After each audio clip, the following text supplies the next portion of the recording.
Hello and welcome to prolific classes. आज हम लोग कर रहे हैं सीबीएसई का क्लास 10 स्टैंडर्ड मैथमेटिक्स का sample paper year 2024 to 25 code 041। तो हमने सेक्शन ई आज स्टार्ट करना है। Basically A B C D हमारे चारों सेक्शन जो है वो आपको सैम्पल पेपर की प्लेलिस्ट के अंदर मिल जाएंगे, जो हम ऑलरेडी अपलोड कर चुके हैं। आज हमें लास्ट सेक्शन करना है, सेक्शन ई, जो कि बेस्ड होता है केस बेस्ड स्टडीज़ के ऊपर। काफ़ी ज़्यादा आसान सेक्शन देखा गया है पर्टिकुलरली, बट थोड़ा नया टाइप है हमारे लिए। तो 4 मार्कर्स के क्वेश्चंस होते हैं, 4 पार्ट्स होते हैं, हमें उनको सॉल्व करना होता है। स्टार्ट करते हैं। पहले कह रहे हैं, miss Sheila visited a store near her house and found that the glass jar are arranged one above the other in a specific pattern. On the top layer there are 3 jars, in the next layer there are 6 jars, in the third layer from the top there are 9 jars, and so on till the 8th layer. On the basis of the above situation, answer the following questions. Write an AP whose terms represent the number of jars in different layers starting from top. तो काफी ज्यादा आसान question है। और also find the common difference. तो हमें AP बनाना है। उसने बोला टॉप लेयर के अंदर 3 जार्स है, तो हमारी रिक्वायर्ड एपी क्या रहेगी? टॉप लेयर के अंदर 3 जार्स है, उससे अगली लेयर के अंदर 6 जार्स है, उससे अगली लेयर के अंदर 9 जार्स है, और इस तरीके से चलता जा रहा है। तो हमारी required AP would be 3, 6, 9 and so on. तो मुझे निकालना है कॉमन डिफरेंस। कॉमन डिफरेंस हम लोग कैसे निकालते हैं? किन्हीं भी दो कॉन्जिक्यूटिव टर्म्स ऑफ एपी को हम लोग सब्ट्रैक्ट कर दे और हमारे पास कॉमन डिफरेंस निकल आता है। तो कॉमन डिफरेंस हमारे पास 6 - 3 दैट इज 3 आ रहा है। नेक्स्ट पार्ट देखते हैं। Is it possible to arrange 34 jars in a layer if this pattern is continued? Justify your answer. तो इनडायरेक्टली वो मुझसे पूछ रहा है, क्या अगर मैं n की वैल्यू an की वैल्यू 34 ले लूँ तो क्या हमारे पास ये पॉसिबल रहेगा कि 34 जार्स को हम लोग उस एपी के अकॉर्डिंग लिख सके? तो अगेन मेरे पास a की वैल्यू 3 आ रही थी, d की भी वैल्यू 3 आ रही थी, और इस क्वेश्चन में मुझसे एक तरह से an की वैल्यू 34 है और n मुझे निकालना है। और अगर n मेरा होल नंबर आ गया तो यस 34 जो है वो पॉसिबल होगा अरेंज करना। अगर n होल नंबर नहीं आएगा तो डेफिनेटली वो पॉसिबल नहीं है। तो उसके लिए हम लोग अपना फॉर्मूला लिखेंगे, which is a plus n minus 1 into D. A N की वैल्यू वी हैव 34, ए की वैल्यू 3 प्लस n मुझे नहीं पता, और d की वैल्यू भी 3 है। तो मुझे क्लियरली दिख रहा है कि ये 3 के मल्टीपल्स की एपी थी, दैट मीन 34 पॉसिबल नहीं होगा। बट अगेन मुझे जस्टिफाई करना है, दैट मीन मुझे उसको सॉल्व कर कर दिखाना होगा। तो हमारे पास आ रहा है 31 n माइनस 1 मल्टीप्लाई बाय 3। तो n माइनस 1 की वैल्यू आ गई 31/3 और n की वैल्यू आ गई 31/3 plus 1 which is equal to 34/3। तो आपको जस्टिफाई करने के लिए फाइनल स्टेटमेंट देनी होगी, since n not a whole number, therefore it is not possible for 34 jars to be arranged in the given pattern. Next part देखते हैं। थर्ड पार्ट हमें हमेशा और पार्ट में मिलता है। तो 4 टोटल क्वेश्चन होते हैं जिसमें से हमें 3 अटेम्प्ट करने होते हैं, और हमारा ऑप्शन जो होता है, चॉइस जो होती है, वो हमेशा थर्ड पार्ट में होती है। थर्ड पार्ट का फर्स्ट कह रहा है, there are n numbers of rows in a layer, then find the expression for finding the total number of jars in the terms of n, hence find S8। तो again मुझे a की value 3 given है, d की value 3 given है, और मुझे n नहीं पता। तो मुझे Sn निकालना है इन टर्म्स ऑफ n, मतलब n की वैल्यू की हम पुट ना करें और n को एज इट इज छोड़ दे। तो फॉर्मूला होता है n/2 into 2a plus n minus 1 into D. तो डायरेक्ट फॉर्मूला आपका लग जाएगा, जहां पर हम n की वैल्यू n के टर्म्स में ही छोड़ देंगे। तो 2a की वैल्यू हो जाएगी 6 प्लस n माइनस 1 इंटू में d की वैल्यू भी हो जाएगी 3। तो यहाँ से अगर हम देखें तो यहाँ पे 3n/2, क्योंकि 3 कॉमन आ रहा है, तो यहाँ पे बच रहा है 2 प्लस n माइनस 1, यहाँ पे बचेगा 3n/2 multiply by n minus n plus 1। तो हम इसको थोड़ा सा सॉल्व कर लेते हैं, जो कि है हमारा 3n/2 n प्लस 1। तो ये बनेगा 3n² 2 प्लस 3n/2। तो मेरा Sn कुछ इस तरीके का दिखेगा। और फिर उसने मांगा था कि मुझे निकालना है S8, तो जहाँ जहाँ n है वहाँ वहाँ हम सिंपली 8 डाल देंगे और हमारा आंसर आ जाएगा। तो ये कट रहा है 4 से, ये कट रहा है 16 से, तो यहाँ पे बचेगा 16 4 ज़ा 64 multiply by 3 which is equal to 3 4 ज़ा 12 6 3 ज़ा 18 एंड 19। तो S8 की वैल्यू आ गई है 192। तो इजी क्वेश्चन। इसका हमारा और पार्ट चेक करते हैं। The shopkeeper added 3 jars in each layer, how many jars are there in 5th layer from the top. तो इनडायरेक्टली उसने बोला है कि उसने मेरी एपी चेंज कर दिया है। तो जो पुरानी एपी 3 6 9 सो ऑन थी, अब हर उसके अंदर हमारे पास 3 नंबर्स ऐड हो गए हैं, मतलब मेरी न्यू एपी बन गई है 6, 6 + 3 9, 9 + 3 12 एंड सो ऑन। तो हमारा ए और डी यहाँ सर चेंज हो गया है। तो D की वैल्यू अभी भी 3 दिख रही है मुझे, पर A की वैल्यू 6 हो गई है। तो मुझसे मांगा है 5th layer from the top, indirectly they are asking me for A5। तो हम एक बार फॉर्मूला ऑलरेडी पुट कर चुके हैं, तो हमें 2 बार पुट करने की जरूरत नहीं है। ये आप लिख सकते हो डायरेक्टली, ये आ जाएगा हमारा A + 4D। तो A की वैल्यू 6 + 4 मल्टीप्लाई बाय 3, तो 12 + 6 इज 18। तो ये था हमारा फर्स्ट केस बेस्ड स्टडी, जो कि काफी आसान थी। नेक्स्ट देखते हैं। Triangle is a very popular shape used in interior designing. The picture given above shows a cabinet designed by a famous interior designer. Here the largest triangle is represented by ABC and smallest one with the shelf is represented by triangle DEF. PQ हमें given है, parallel है EF के। Okay तो हमें first part कह रहा है show that D P Q is similar to D E F. तो क्योंकि मुझे P Q parallel to E F given था, तो ऐसा क्वेश्चन हम लोग पहले भी सॉल्व कर चुके हैं इसी वाले सेक्शन डी सी के अंदर। तो यहाँ पर क्योंकि मुझे in triangle D P Q and triangle D E F मुझे गिवन है कि पी क्यू की वैल्यू ई एफ के पैरेलल है।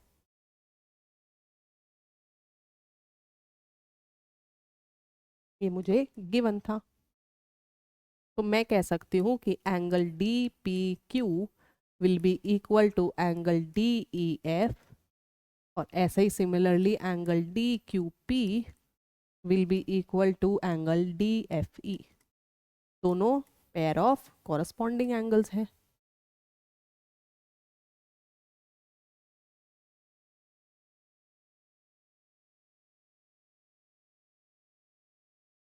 Therefore,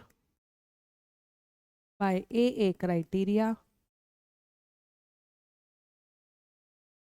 हमारे triangle D P Q similar हो गए हैं ट्राइंगल डी ई एफ से, जो कि मुझे प्रूफ करना था। सेकेंड पार्ट देखते हैं। सेकेंड पार्ट में कह रहा है डीपी 50 है, पीई 70 है, then find DP P Q upon में ई एफ। तो पिछले के अंदर हम लोग डीपी क्यू को डी ई एफ के सिमिलर प्रूफ कर चुके हैं, तो हम लोग उसी को यूज कर रहे हैं यहाँ पे। Since triangle D P Q is similar to triangle D E F, तो मुझे पता है by C P S T D P upon में D E will be equal to P Q upon में E F will be equal to D Q upon में D F, जिसकी फिलहाल requirement नहीं है। तो यहाँ पर मुझे गिवन है डीपी की वैल्यू 50 सेंटीमीटर और पीई की वैल्यू गिवन है 70 सेंटीमीटर। तो हम जैसे ही इसके अंदर पुट करेंगे मुझे पी क्यू और ई एफ का रेशियो मिल जाएगा। तो ये बनेगा 50 अपॉन में 70 P Q by E F, तो 0 से 0 कटा, तो P Q by E F की वैल्यू आ गई 5/7। थर्ड पार्ट देखते हैं, जो कि हमारा ऑप्शनल होता है। तो फर्स्ट पार्ट में कह रहा है 2AB की वैल्यू 5DE है, तो जब भी ऐसे गिवन होता है तो इनडायरेक्टली मुझे इसका रेशियो ही गिवन है, बस उन्होंने उसको थोड़ा सा कॉम्प्लिकेट कर दिया। तो कहने का मतलब AB अपॉन में DE की वैल्यू क्रॉस मल्टीप्लाई करके 5/2 है। फिर बोला हुआ है ट्राइंगल ABC और DEF ऑलरेडी सिमिलर है। तो अगर ट्राइंगल ABC सिमिलर है DEF के, तो हम कह सकते हैं कि AB अपॉन में DE will be equal to BC upon में EF will be equal to AC upon में DF, जो कि होता है CPST। और इन सब का आंसर आ कितना रहा था 5/2, क्योंकि मुझे ऑलरेडी AB अपॉन में DE गिवन है। तो जब भी ऐसे क्वेश्चंस होते हैं हमें प्रॉपरली बोला हुआ है show that perimeter of triangle ABC and DEF are constant, उनका रेशियो। तो हम लोग डायरेक्टली लिख सकते हैं इस इक्वेशन से फ्रॉम इक्वेशन 1 ये एक प्रॉपर्टी है कि अगर हमारे पास कुछ रेशियोज ऐसे हैं जो कि कांस्टेंट है, तो अगर हम सबके न्यूमरेटर ऐड कर दे और उनका डिनोमिनेटर ऐड कर दे, उसका भी रेशियो सेम आएगा। तो A B plus B C plus A C upon D E plus E F plus D F will be also equal to 5/2, जिसको आप कह सकते हो perimeter of triangle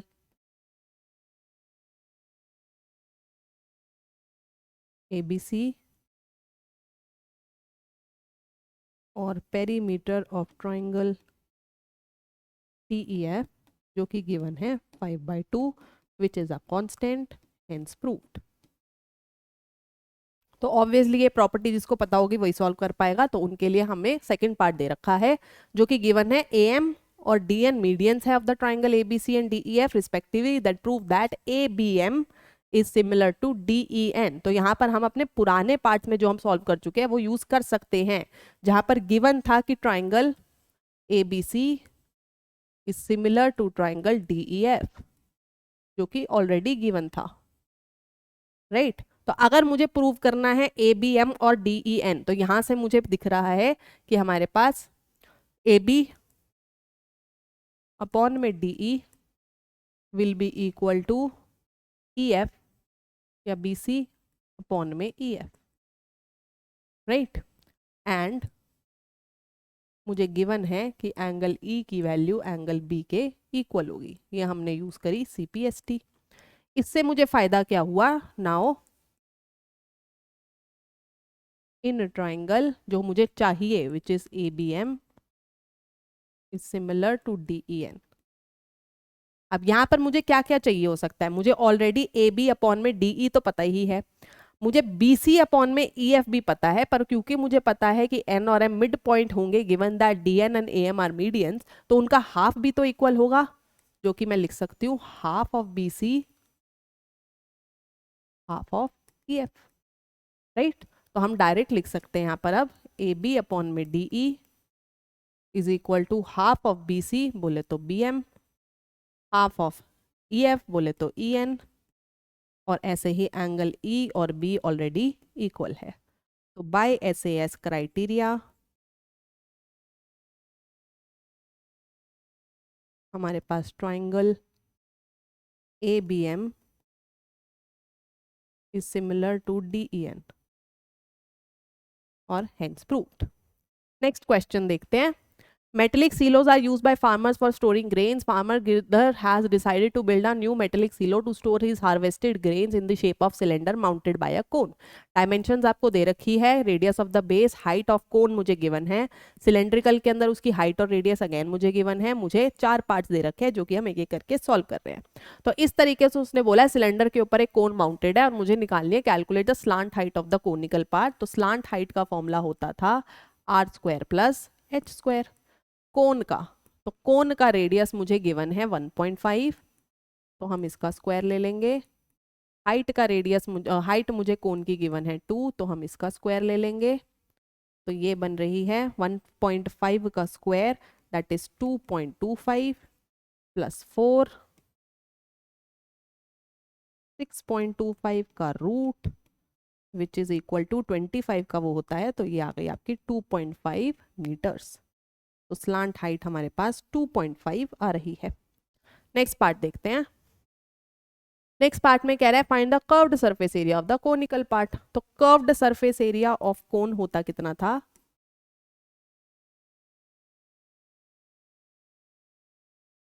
pi R L. तो पाई की value we have 22/7, radius of cone मुझे कितना था 1.5, और हमने स्लांट हाइट जस्ट अभी निकाली विच इज 2.5। तो थोड़ा सा अजीब क्वेश्चन कैलकुलेशंस है, तो हम लोग इसको सिंप्लीफाई करने के लिए कुछ इस तरीके से तोड़ देंगे।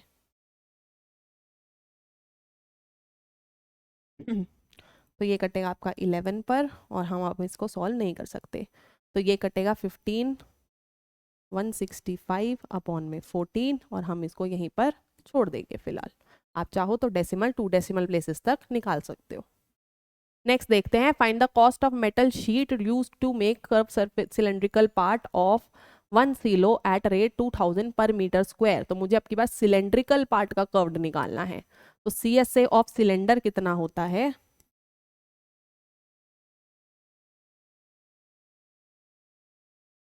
2πRh। तो हमें वैल्यूज गिवन है, तो 2 multiply by 22/7, radius of cylinder भी 1.5 है और हाइट मुझे गिवन है 7। तो हमारे पास ये आंसर आ जाएगा 66 मीटर स्क्वायर। और मुझे क्योंकि कॉस्ट 2000 दे रखी है, तो टोटल कॉस्ट कितनी आ जाएगी, हम 66 को मल्टीप्लाई करेंगे 2000 से, तो विच इज रुपीज,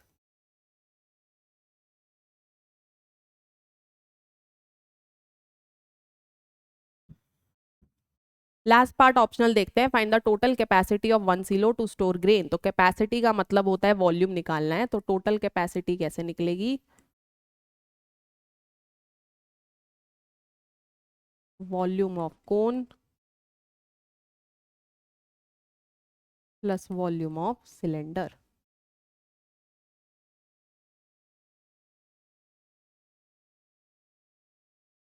तो वॉल्यूम ऑफ कोन होता है 1/3πr²h, और क्योंकि इसकी कोन की हाइट अलग है तो हम उसको h1 ले रहे हैं, प्लस ये बनेगा 1/3πr²h2। रेडियस अलग नहीं है तो हमने उसको सेम ले लिया।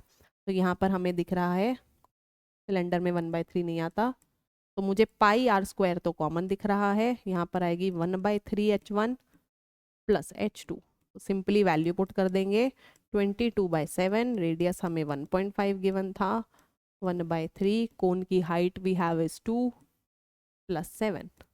तो इसको हम सिंप्लीफाई कर लेंगे, तो ये बनेगा आपका फिर से 3/2 11, तो ये तो बन गया 33/7 मल्टीप्लाई बाय 2/3 प्लस 7, तो ये बनेगा आपका 21, 21 प्लस 2 23/3। तो ये कटेगा 11 के ऊपर, तो 11 बोले तो 2253 अपॉन में 7 मीटर स्क्वायर। तो यहाँ पे हमारा सैम्पल पेपर सीबीएसई का स्टैंडर्ड वाला खत्म होता है। तो आपको क्या करना है, बेसिकली सारे क्वेश्चंस की एक बार आपने देख लिया वीडियो किस तरीके से उनको सॉल्व करना है, अब तरीके से अपना टाइमर लगा के 3 घंटे लेकर उस पेपर को दोबारा से सॉल्व करना है अकॉर्डिंगली। देखना है कि इवन आफ्टर अगर आपको क्वेश्चंस आप ऑलरेडी देख चुके हो, उसके बाद आपकी एक्यूरेसी रेट कितना चल रहा है और आपके मार्क्स कितने बन रहे हैं।